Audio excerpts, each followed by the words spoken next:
Yes, sir. Yeah, these days, every day we have a conference, either Yes. on Google or Zoom or Microsoft. So we are all familiar with the technology. It's amazing how quickly we learn all these minute aspects. So I am going to talk to you on applications of advanced functional nanomaterials for energy storage. Each word is very important. Applications. I'm sure mostly being engineers and teachers of engineering students, you all know what do we mean by applications. Advanced is a term which you must know. Primitive. Right from Stone Age to Internet Age, energy is essential. What is important is during this generation of energy, various materials are involved. Any means of generating energy, hydroelectric energy generation, or you talk about coal-powered, using coal as a resource, we generate energy, thermal power station. During this generation of energy, so all these generation, we use different type of materials. When I say advanced, it means that for 1 kg of material, how much knowledge has gone inside? Wood is not an advanced material. It's a material which is there time immemorial. However, a carbon composite is an advanced material. So each word you please listen carefully. Advanced means material which continuously evolves, new functions, new maybe weight becomes less, function become more, strength become more. This is why advanced. Advanced means compared to the original material used during Stone Age or Copper Age or Bronze Age, this material has evolved by putting so much of knowledge into it.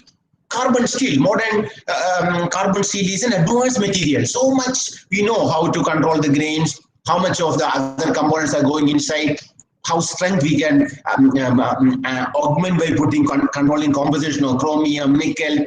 So this is what is the meaning of advanced. Functional. Each function, these type of materials are called multifunctional materials. Same material can have different type of functionalities.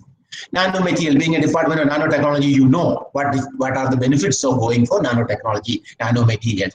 How all these could be combined to get benefits, more higher efficiency without environmental contamination. This is why how these advanced functional materials could be utilized for energy generation, storage, and transformation. This would be the theme. I'm sure that you all know we are having a difficult time, uncertain time. Uncertainty is there in our life. Pandemic has created havoc in our life. At the same time, pandemic, although we have serious issues, almost several millions of people have been infected. 23, 24 million people have been infected world over, and more than 1 million people is the mortality. With such a damaging influence, we also look at from a scientific side. There are people have become more and more aware of science. People have become more and more aware of materials. Different type of materials are used to fight with the pandemic. Materials, advanced functional materials are used for making mask, 3-layer mask, 4-layer mask which allow only virus to be stopped. You can imagine these are all interesting aspects of material. So nanotechnology is also providing so much of support for fighting with the scourge of COVID-19. You can see now people are trying to develop vaccine, a cocktail of various antibodies to prevent the spreading of these diseases. You can see now, so nanotechnology has pervaded every aspect of life. I'm going to talk to you only about the energy generation, energy storage. Since being led by nanotechnology department, I will not go to details. I'm sure that you must pay our tribute to all these great masters who were instrumental in developing nanotechnology. Nanotechnology has a clear birth date, 1959, when Richard P. Feynman first talked about plenty of room at the bottom. That is considered universally as the starting point of nanotechnology.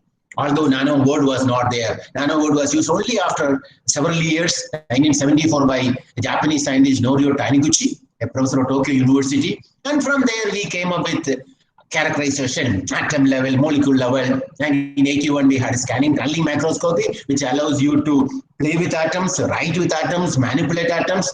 Then soon after, we had atomic force microscopy, then variants of all these. What is interesting is, all this generated so much of enthusiasm in physicists because they manipulate the interaction. They have tools which will allow you to find out 0.01 angstrom. Extremely, very, very precise location you can manipulate. Physicists were so interested by looking at this. So study the interaction, very strong interaction, very weak interaction. Chemists were interested because they can manipulate, make new materials. All these applications are in engineering. That is why nanotech, there is no branch of science and technology where nanotechnology has created a big impact. What is unique and all these to benefit humanity? Can we use all these to solve our problems of energy generation, energy storage, and environmental degradation to prevent environmental degradation? All these are linked problems. That's why we don't look at energy technology as one branch. It is a branch with so much of continuously expanding frontiers. We need, a typical example is battery technology. You need mechanical engineers, you need electrical engineers. You want to store lithium, some material, they will expand. How do you control the expansion? How do you calculate how much with 10%, 20% of lithium ions engulfed in this material, how much expansion? Can you control them? Can you minimize them? So this is the reason why similarly there is a lot of heat generation, thermal engineering is important. This is the reason why nanotechnology, just like we talk about a multidisciplinary area, energy technology will show all these. Maybe I would say last 50 years, we have accumulated so much of knowledge in various branches of science and engineering. We have ability to tailor composition and structure from nano to meso to precise atomic level, molecular level. For example, these days, materials are designed, the structure, perovskite or spinel. You take the structure and each structure, what are the cations, what are the anions, where you want to remove one cation, knock out and put another cation to get a benefit. Battery cathodes are an example. Sometimes you put precise stoichiometry, 1/3 of the size you substitute with a divalent ion. In a similar manner, on the surface, we can do surface engineering, create defects, number of defects on the surface. Surface states, surface traps can be artificially created. We make small quantum dots of carbon. On the surface, there are edge states. The edge states can be manipulated. So please remember that nanotechnology has helped you to manipulate matter at molecular level. System, subsystem, at the surface, absorption, where it adsorbs, what are the sites available, all that can be understood by using nanotechnology. Along with this understanding, instrumentation has also reached unprecedented level. Revolutionary way. We can look at a spin of one atom, chromium or nickel or gadolinium. Sometimes, magnetic hydrogeneration, energy generation by means of many other ways. You need to look at what you call it as spin engineering. So one spin can be looked at it, which was not possible earlier using what is called MFM, magnetic force measurement. So please remember that along with our ability, generate chemists to manipulate atomic and molecular level, we also had excellent advancement in engineering to look at, to probe, to image. Materials can be imaged at atomic levels. Spatial resolution can be 0.01 angstrom. Earlier it was not possible at all. You can imagine, and the dynamics of reactions at the surface in the bulk can be imaged. In these two advances, at the same time, we also could go to computationally intense problems we can handle.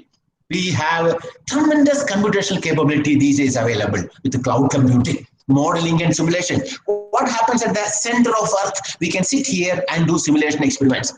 What happens on the surface reactions on sun? We can sit here and do that. This is why simulation, experimental as well as computational length scale and time scale, how the galaxies evolve, what is dark matter, all that can be calculated because of advancement in computation. You can imagine all this converges into final benefit for humanity. Big data engineering, large data can be managed. For example, let's say how many solar power, solar photovoltaic systems are there? 1 mega, giga, all these, but small module is same. How much data is continuously coming from each of these modules? They can be analyzed with tools. So the analytics, archiving, these are all possible as a result of our artificial engineering. Expert systems are there.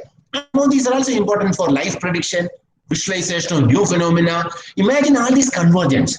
So last 50 years, you will see revolutionary changes in computation. Laboratory changes in data analysis, artificial intelligence, and materials. All these convergence, you can see how they impact our way of energy generation and energy transformation. If you look at the global problems, humanity's major problems all of us face, energy is one of the major issues. Perennial issue, I would say that. Next 50 years, energy is going to be a major issue because without energy, there is no development. We want to make, we are more and more greedy for energy, and energy should be generated in an exponential manner because demand is increasing. Big cities are coming up, metros are coming up, new flights. Due to COVID, there is a lull. In fact, you can also, it is almost like a sarcastic to say that COVID has created some positive benefits for humanity. Number one is carbon dioxide emission has come down. Number two, many places that water has become clean, whether it is in Europe, Rhine River, or in China, the Yellow River, or in India, Ganges, water purification has come down. Many factories have been closed due to COVID. So no, CO2, NO2, SO2, they are not coming out. So these are actually benefits because the human-made activities crippling our environment and our planet, that has become little less now. But things will continue. I am sure our progress is also impeded. Economy is again adversely affected. Look at the major global problems. Energy is number one. If we have plenty of energy, water is no longer an issue because with this energy, we can drink water. Food is again not a major issue. But once you have our energy problem solved, rest of the things can be handled. Even environment, cleanup can be done if you have plenty of energy. So affordable energy generation in small form, large form, because we need a mixed bag of energy. That's why a country like India with large population, we cannot depend only on one mode of energy. Sometimes we need from one source, another source. All these cases, we need materials. Without material, there is no way you can make energy, whether it be solar or windmills, need very nice composites. It should be there. Similarly, you talk about any other means of energy generation, we need materials. Nanotechnology has generated amazing type of materials. You can look at wonderful materials. Some of these materials are there. They are artificial materials, polymeric materials, but strength is much more than that of steel. Some of these materials have got unusual properties. You can have a Teflon coated material, highly hydrophobic, self-cleaning materials. Similarly, there are strong materials. So we would just see something about the chemistry, physics, and engineering of all these materials. Please remember, these materials these days, we can make intelligent materials, materials which can understand what is happening in the environment. So right from Industrial Revolution onwards to the present digital revolution, we always have new form of materials. Materials are artificial materials like spider silk, very soft to touch but very difficult to break. Composition wise, it is all amino acids. 95% amino acid, a small amount of 95% alanine, glycine, amino acid is 5% of calcium phosphate. But the way it is arranged is very interesting. We talk about hierarchical materials.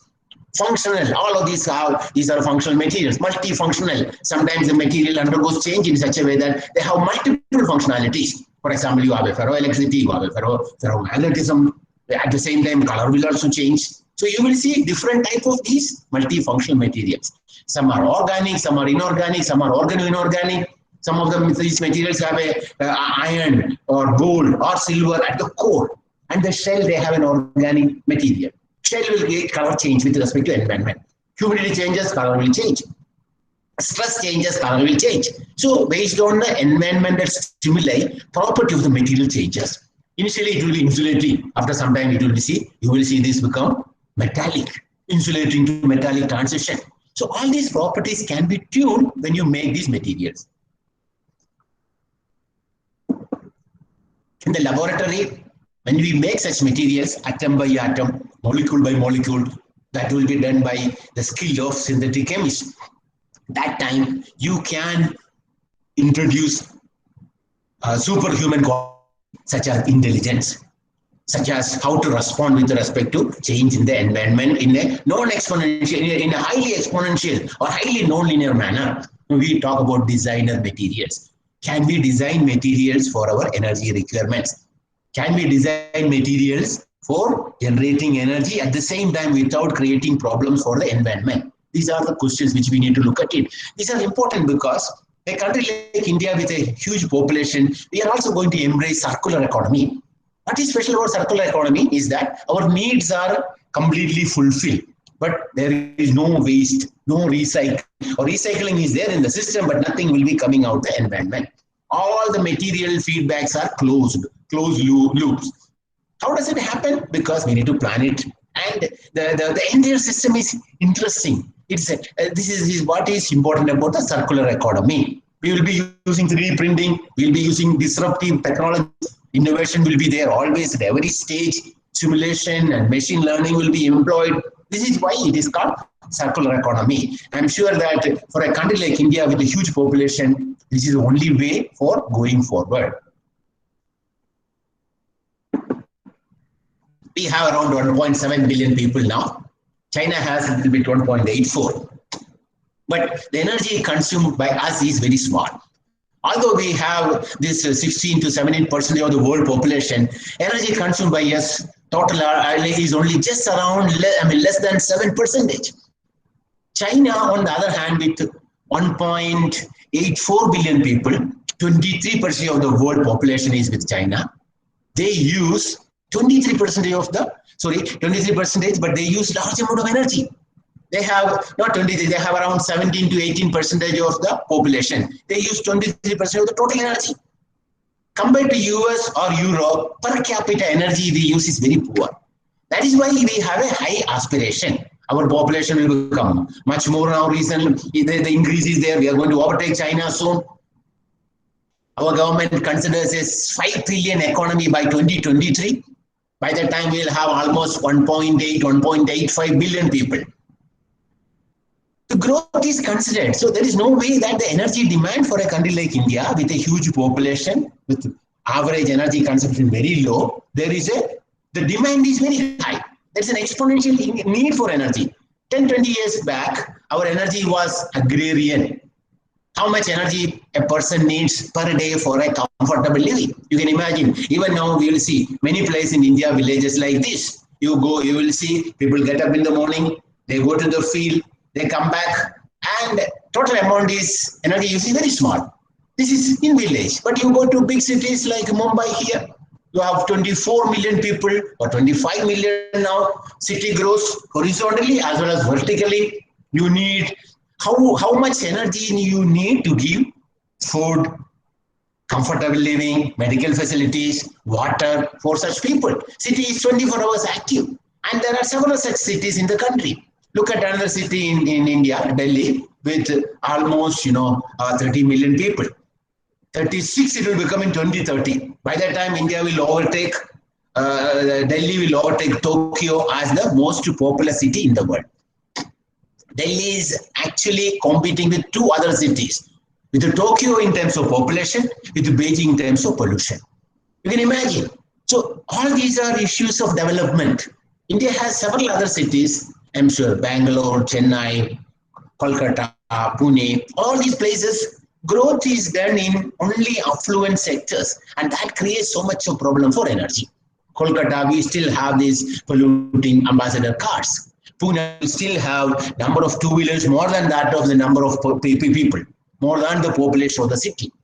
Now, how do we solve all these problems? As growth happens, this is an old image, 2015, but 2020, this is only no big change. You can imagine a city becomes a mega city when the population crosses 50 million. You will see all these red dots. India is full of such mega cities. So how do you balance growth? Number of vehicles are increasing, pollution is increasing. India has roughly 20 vehicles per 1,000 people, and this is increasing slowly. By 10 years, 20 become 25, 30, 35. That's the reason why government is planning to have a electric mobility mission. So at the same time, our environmental, one side, our energy demand is exorbitantly high, exponentially increasing. Other side, our environmental footprint is very poor. Look at the global pollution index. All these places, India has become very poor. India has 155 last year. Now it must be worse only. China even is better, 180. This type of developmental problems need critical solutions. Solutions are there. We have to adopt it. From outside, from space, if you look at globe, you will see the brown patches are there in Africa and India. India has so much of these brown patches come essentially because of sulfur dioxide and nitrogen dioxide. They are all coming in aerosols from outside space. You look at it. So the pollution quality, what you call it as pollution index for India is very poor. These are all problems which are linked with energy generation, energy storage, and how we use energy. Energy sources can be classified into two: energy sources from hell and energy sources from heaven. So far, we have been using energy sources from hell, coal, natural gas, and they disrupt the environment. They are not sustainable, dwindling of resources on one side, then heavy pollution on the other side. They are not sustainable. It is time has come for us to focus more on wind energy and solar energy. India is doing pretty well if you look at globally. In Paris Treaty, we made a strong commitment that we will reduce our carbon footprint, carbon emission 25% by 2020, and we have done several things. It was close. Before COVID, we took stock of the situation. We were touching whatever we promised. The whole world, if you compare, on the other hand, they are much behind. Regulatory bodies, governments came together. They agreed that whatever we wanted, we will do to make sure that global warming is less than 1.5 degrees centigrade, if possible, at least less than 2 degrees. Unfortunately, that's not happening. India at that time made a pledge that we will generate 175 gigawatt by 2022, 100 from solar, 60 from wind, 10 from small hydro, and 5 from biomass. Apparently, this has done very well. Our renewable energy portfolio now is 22%. Out of 100 we committed for solar, almost 69 we have completed, 20 are already being installed. So our solar and wind part also we have done very well. So what happened is, last year in a global platform, by looking at the progress, government made a little more stronger, ambitious commitment. You will say that we will make 450 gigawatt now by 2023. This is interesting because India completed our world commitment about, see, we wanted 20% by 2020. That is already over from renewable. We are already 23, we are touching. Unfortunately, in the world, other countries could not come up. US pulled out from this during one of those COP meetings. Australia also pulled out. Now, without US, without Australia, it's very difficult because if you look at the worst polluting countries in the world, number one is China in terms of carbon dioxide emission. Number two is US. Number three is now India. European Union also went ahead very strongly. There were several climate deals, what you call it as IPCC meetings after to complete Kyoto Protocol is going to, actually it is going to expire soon. But Committee of Parties meeting in Bonn in 2017 and Poland in 24. Poland, we could not even conduct the meeting last year.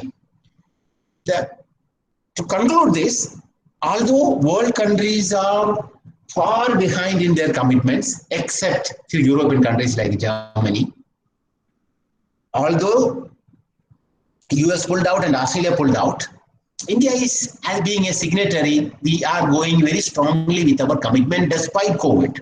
This is the reason why we have a little bit slow down in terms of the mobility mission, but we go strongly telling that 30% of all our vehicles will be electric by 2030. Initially, we get some promise which we could not fulfill. Some minister says that all vehicles will be by 2020 electric, etc., etc. But I will not go to the details. I only want to say that, look, we have already around 7 million electric vehicles in the world. India promised long ago that we'll have 6-7 million by 2020 from India itself, but we couldn't. Our total number of electric vehicles in the country will be roughly around 40-50,000 only, although we made very strong commitment. But the mission plan is on, and I'm sure you see, because there are difficulties. Being a huge country, we need various segments of energy. We cannot depend only one. Please remember that Niti Aayog statement that even in 2030, we will not be ruling out coal. So some space is always there for coal and oil. We cannot make it because being a big country with different resources, affordability, geography, location, availability of resources, that's the reason why even 2030, we will see that step by step renewable will slowly increase. We cannot rule out completely. Nuclear is always there with us. So you will see that being a big country with various geographic location, different type of people, different type of industries, this is why we cannot come out. But global challenges of controlling carbon dioxide emission, India is going very strongly. We have a national electric mobility plan. 6 to 7 million vehicles we plan to sell by 2025. Similarly, 2030, the national e-mobility program will go on very strongly. 30% of EVs will be there by 2030. Every car sold in India from 2030 will be electric. This is a commitment from our government, and our government is doing so well with several ministries aligned together. I'm sure that we will have several millions of electric vehicles, two-wheeler and three-wheeler soon. But what is preventing a faster progress, if you ask? There are several problems. Supply chain, similarly, manufacturing segment is not moving very strongly. Most of these are, people are happy to get vehicle, not only vehicle, even batteries from outside. Manufacturing part, because again, critical materials, generating this material from raw materials, then processing them, then the manufacturing. We'll look at this. So nanotechnology has made wonderful materials. Some of these materials are amazing because in terms of their performance, functionality, but most of these materials are costly. Number one problem is are not affordable. Number two, raw materials. If imagine lithium batteries, we always use fluorine containing electrolyte. Where do you get these fluorine containing electrolyte? India, nobody is making it. If all these electrolytes, chemicals should come from China only, then how are you going to reduce the price? These are all the issues. Similarly, graphite. India has plenty of graphite. But if you want lithiated graphite, lithiation should go. This graphite needs to have certain quality. This quality of graphite is not available. We have so much of graphite ore, but processing. So this is the same issue. There are critical. Can we fill these gaps? Again, the present government is very boisterous about bringing NRI with multiple skills to fill these gaps. I'm sure all these are all important areas where we'll see big changes in future. I would like to talk about nanomaterials. Some of these materials I mentioned to you, they are all materials with unusual properties, unique capabilities. Materials behave as if they have intelligence. Materials have qualities similar to what we have in human brain. Self-diagnosis, self-tuning, sensitivity, shapeability, switchability, self-repair, selectivity. As if these materials, for example, some of you must have seen a movie called Terminator 2. Terminator 2 has an artificial robo called T-1000. You put a bomb on this robo, he will explode into 2 lakh pieces. But within few seconds, they will come together, self-assembly, self-replication. These are all the qualities which we can now generate on a material. Certain materials are there. Material knows what is happening in the environment. Material changes as per the environment. We have such materials. For example, we have such, what you call it as intelligent vehicle. The vehicle has a coating. This is actually, if you look at from a very name point of view, this is a zero emission vehicle. Nothing will come out. No carbon dioxide, no sulfur dioxide, no nitrogen. In fact, this vehicle is a fuel cell powered car, which is totally green. Green is black in color, but what is interesting is the color itself you can change by sitting. So there is the color if you want red, green, blue. The coating is an electrochromic coating. Based on the voltage, the color can be changed. Aesthetics also can be controlled. Shape change, color change. If there is a small amount of humidity change, you don't need to switch on wipers automatically. So all these embedded sensors can be included along with this type of smart vehicle. If some driver is drunk, he cannot open the door. There is an alcohol sensor on the handle. You can imagine. So the automobile engineering is an area where many of these wonderful materials have been incorporated during the assembly. And some of these are for energy saving, highly efficient. I'm sure the theme is also about efficient materials. You will see energy is an area where you will see fecundity of materials with unusual properties. We talk about hydrogen economy. Hydrogen economy we have been talking for long, but now there are materials available for hydrogen storage, transportation. Only problem is where is hydrogen? Hydrogen is not available. I'm glad that some of your lectures are related to water electrolysis. Water electrolysis has got tremendous capability. Almost all hydrogen, 85% of hydrogen now manufactured in the world by steam reforming. That means fossil fuel, which is not acceptable from an environmental point of view. We don't want CO2 at all. So carbon neutral hydrogen generation is important. That is electrolysis. Unfortunately, electrolysis is more expensive. Sometimes people use platinum, iridium, very expensive materials. This is the reason why I mentioned to you, every technology, energy technology, there's a critical material which is needed. And these materials are mostly not affordable. If you make such affordable materials, then energy generation becomes easy. Again, I will skip. There are several such materials. Some of these are intelligent materials, wearable electronics. Also, there is an interest because small power sources. We don't need big energy. Very small energy is needed. There are shirts which can absorb sunlight, generate energy, operate a fan on the shirt. We have some, color of the shirt also can be changed at your based on your interest. You make a green shirt, red shirt, blue shirt, etc., etc., etc. You may have a small electrochromic wearable conducting polymer based shirt. You have a small battery in your hand. You can keep 1 volt, color will change, 2 volt, another color will change. Small PV module can be flexible. Solar cells can be incorporated in the shirt. So you will see such a disruption all due to materials. Some materials will help you also to make artificial sensors, artificial noses. Again, I will not go to detail. I only want to tell you that there are plenty of such materials. These materials are important because they help you to generate energy, they help you to store energy, and you will see revolutionary changes in the way we generate energy. And they could be connected with grid. We have several programs on smart grid. I'm glad there are lectures on smart grid. Smart metering is important again in the energy landscape. So energy landscape, you look at it, you must look at solar energy, you must look at wind energy, you must look at these are the generation. And you must also look at fuel cell and hydrogen economy. All these are generation technologies. There are also solid state generation technologies which are important, but cost-wise, they are not very affordable. Then comes storage. Electrochemical energy generation and storage has an advantage because when you convert free energy of a chemical reaction into electrical form, it happens directly. That means there is no Carnot limitation. The second law of thermodynamics is not valid because of direct conversion. So efficiency can be very high. When you combine this along with heat, what is called cogeneration, efficiency can be still higher, 88, 90%. That's the reason why solid oxide fuel cells where energy is generated at 800, where the efficiencies can be extremely high. Cogeneration gives you sometimes 90%. Unfortunately, solid oxide fuel cell, again, there are other issues, high temperature corrosion, material problems. That is why it is not again affordable. There are people, there are countries where solid oxide fuel cells are shown. California, for example, there is a company called Bloom Energy. They have solid oxide modules for residential purposes. 5 kilowatt, 10 kilowatt, 20 kilowatt. But you can't compare them with respect to the normal grade because it is more expensive. But the environmental point of view, they are important systems. Similarly, there are polymer electrolyte fuel cells, which will allow you to have a fuel cell powered vehicle, more expensive than a lithium-ion battery car.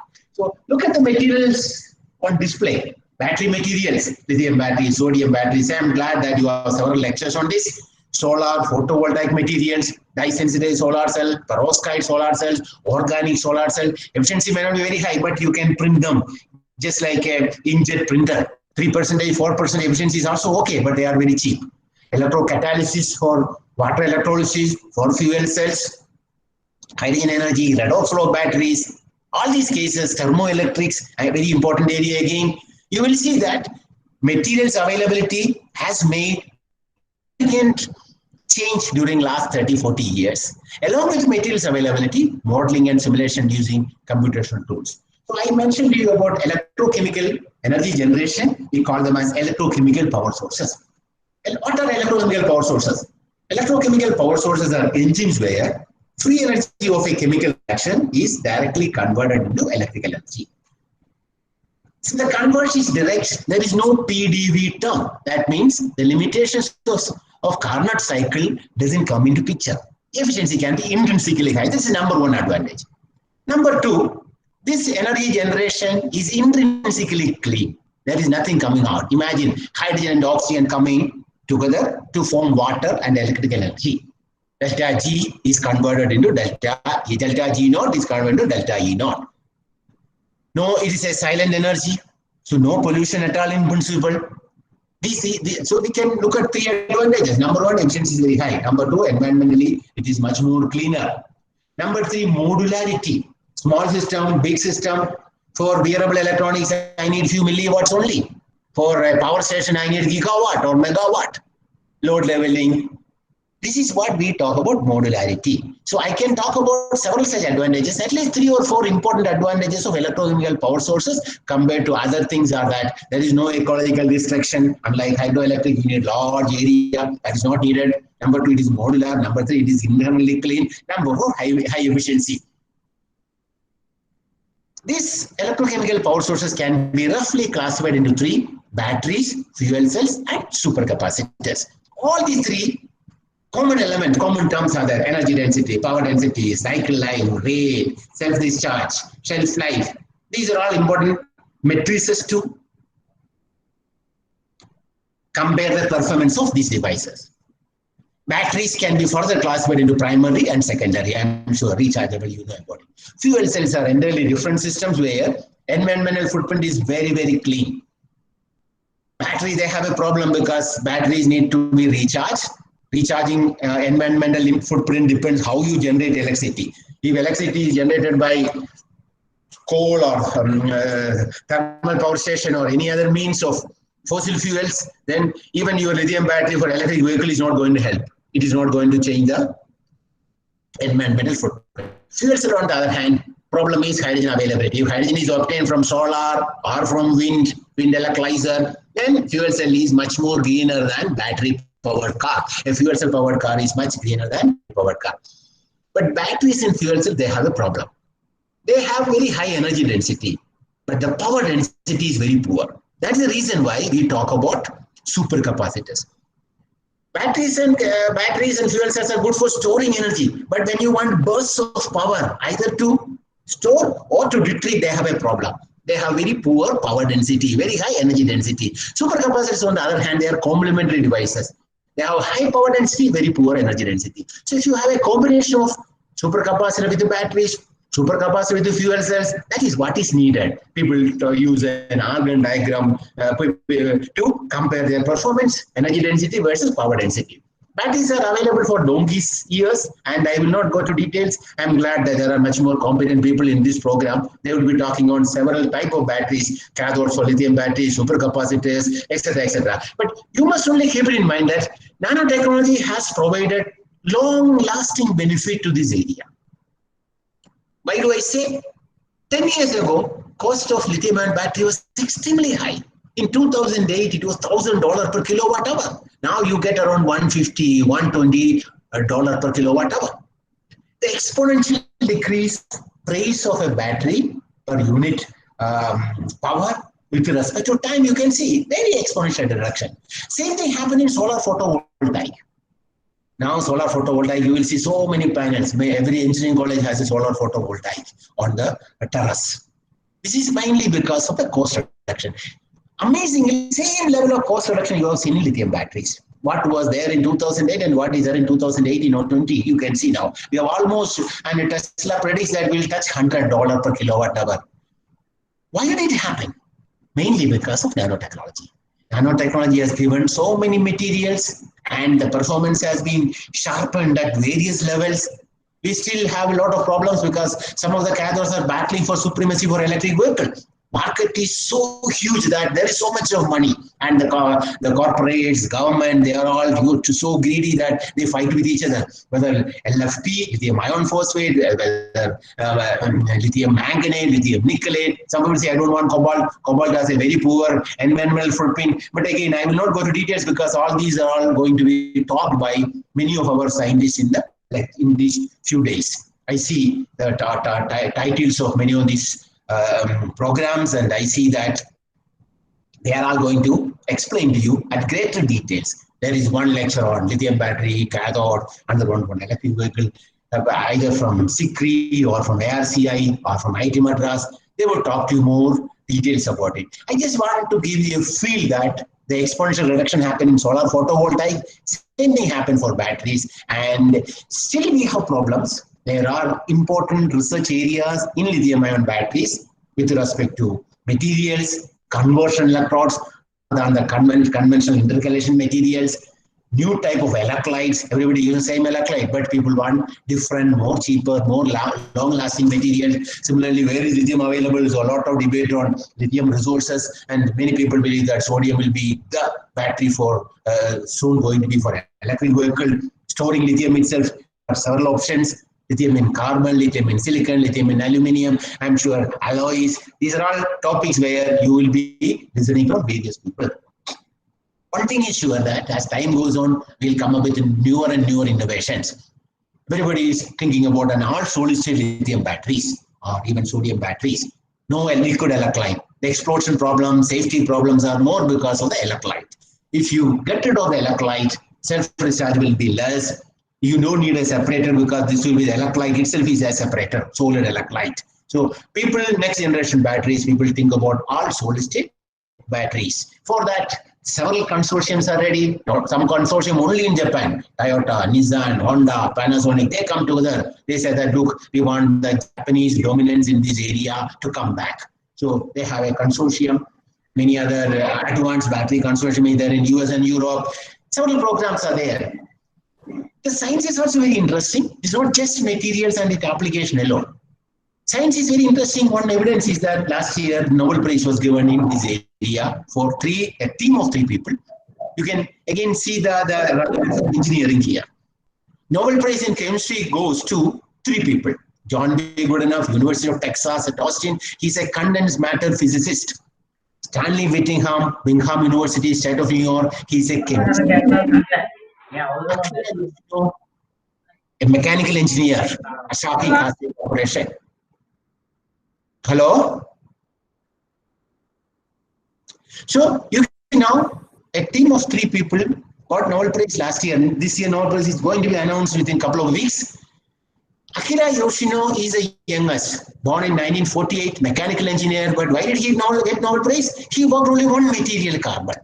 He somewhere read Goodenough's an article, used lithium cobaltite as a material, but he wanted to store lithium. He knew that there were several explosions due to the way of storing lithium as a metal.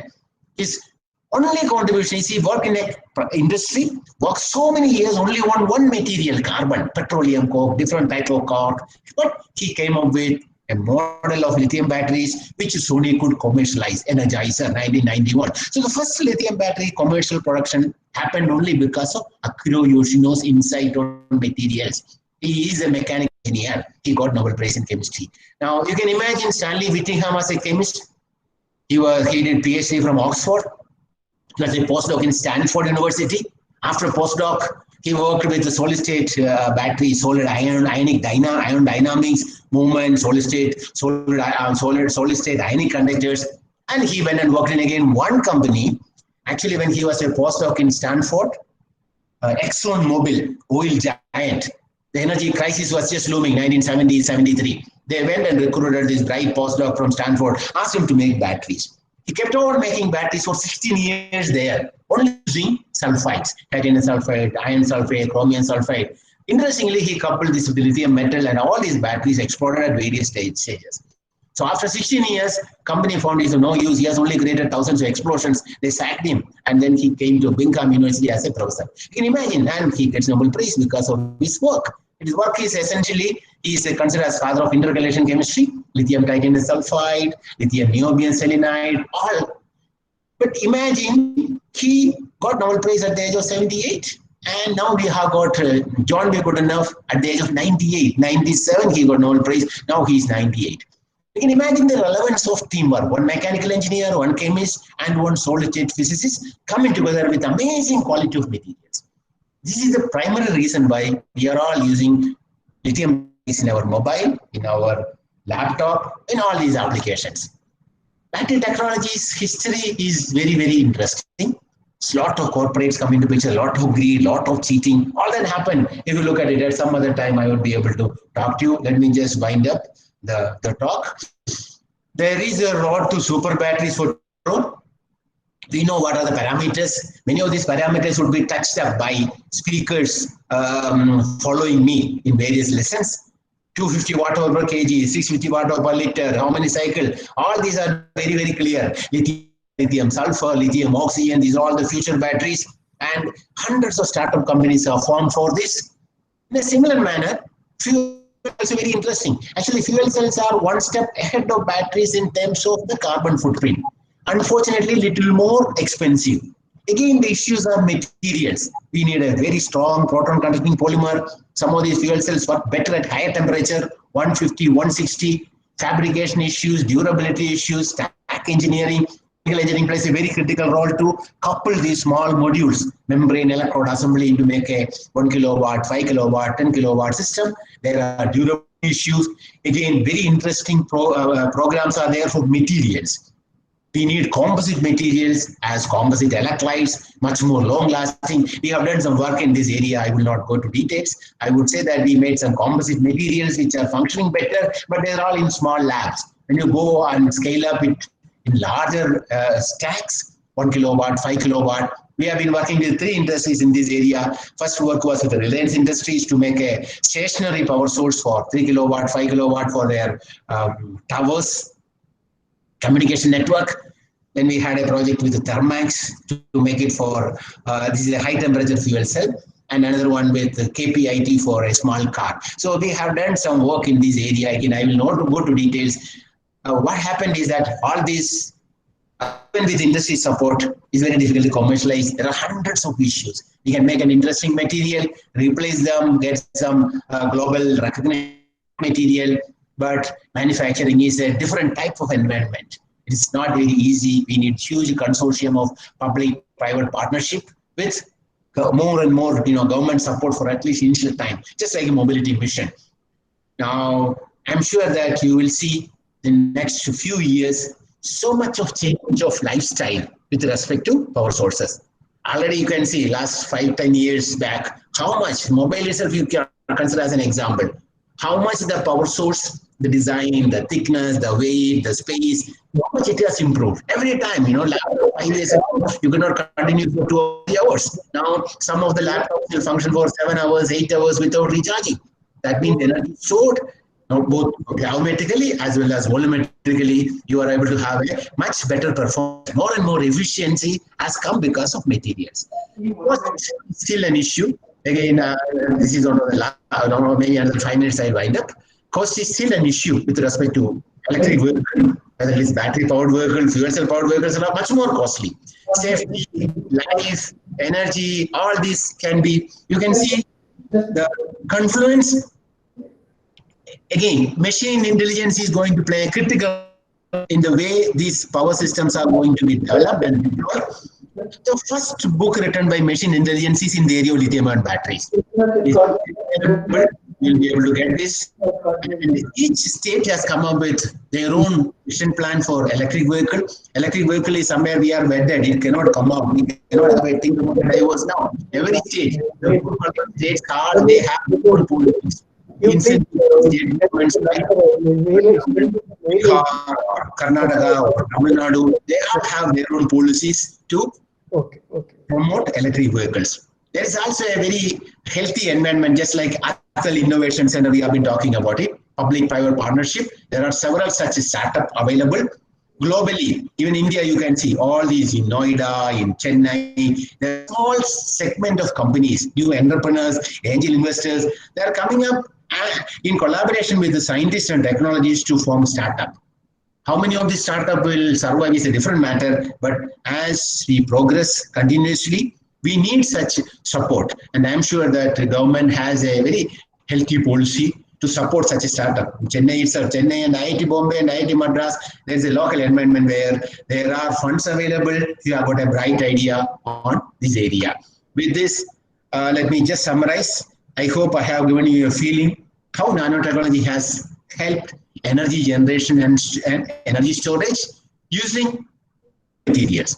Some of these materials are routine materials with change in composition and engineering their defects and emphasis. Some materials are totally new, composite materials.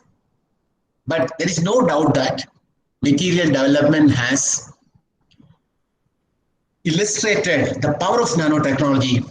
Solar and wind case one, especially solar cells, and batteries another one.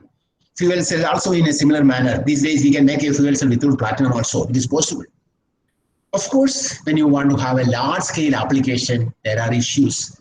I'm sure that many global companies are eyeing India very carefully, including Tesla, some of the world giants. Probably it's a matter of time. Government also has taken very positive steps Government wanted first batteries to be imported and second stage batteries to be manufactured, third stage including our own materials. I'm sure that we will see big changes in next few years. And we need all the branches to come together. Physics for instrumentation, for understanding the interaction, chemists to skill these to make these materials in a skillful manner, and mechanical engineers, electrical engineering, because power again, electric vehicle also there is a DC motor component.